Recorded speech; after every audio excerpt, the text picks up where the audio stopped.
है, बड़ी बड़ी आपकी इम्यूनिटी बढ़ाने वाली हुई। लोग नमाज पढ़ने के लिए जाए तो आपको दिक्कत है, कोई मंदिर में जाना जाए तो आपको दिक्कत है, शराब खरीदने के लिए जाना चाहे तो आपको कोई दिक्कत नहीं होती है।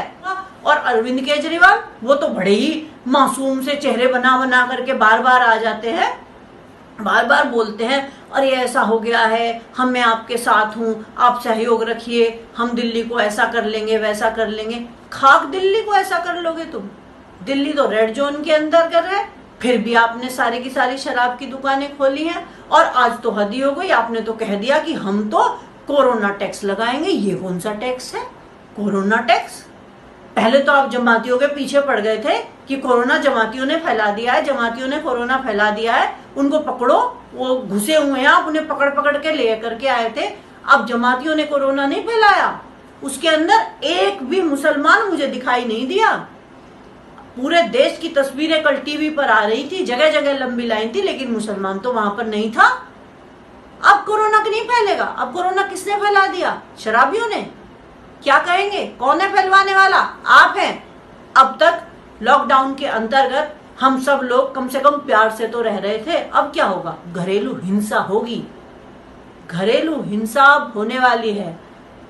आदमी शराब पी करके पड़ा रहेगा, घर में लड़ेगा, बच्चों को मारेगा और पैसे लेगा, घर से चोरी करेगा, और साथ साथ सुनारों की दुकानें और खुलवा देते, ज्वेलर्स की दुकानें और खुलवा देते। आदमी के पास पैसे तो है नहीं, महिलाओं के गहने उतरवाने के लिए आपने ये किया है, अब वो गहने उतार करके देंगी वरना पिटेंगी। तो आप क्या करेंगे? आपको तो कोई फर्क पड़ता ही नहीं, आप तो गृहस्थी है ही नहीं, आपको तो पता ही नहीं कि बच्चों के क्या खर्चे होते हैं। इसीलिए तो अगर आपके बाल बच्चे होते, आपको पता होता कि बच्चे के लिए दूध की आवश्यकता होती है, बच्चों के लिए पढ़ाई की आवश्यकता होती है, बड़े ही शान से कह देते हैं मैंने देश के लिए घर छोड़ा है। आपने देश के लिए घर छोड़ा है, आपने देश को बर्बाद करने के लिए घर छोड़ा है। आप कर्ज माफ करते हैं तो अपने दोस्तों के, आप कर्ज माफ उनके करते हैं जो नागरिकता छोड़ करके दूसरे देशों में जाकर के बस गए हैं, और जो यहाँ पर रहने वाले हैं उनसे आप कागज मांगते हैं कि आपकी नागरिकता कैंसिल की जाएगी, या आपको दिखाना होगा कि आप भारत के नागरिक हैं कि नहीं हैं। लेकिन हमारे कर्ज माफ नहीं होंगे। आपको आम जनता से कोई फर्क नहीं पड़ता है, इसीलिए आप नई संसद बनाना चाहते हैं। ये तो वही बात हो गई कि जेब में नहीं दाने और अम्मा चली भुनाने, हम तो मरे जा रहे हैं, हमारे पास तो कुछ भी नहीं है। आप अपनी नई संसद बनाना चाहते हैं, आप हवाई जहाज खरीदना चाहते हैं। क्यों? इस वाले हवाई जहाज के अंदर क्या आपकी गर्दन में दर्द हो जाता है?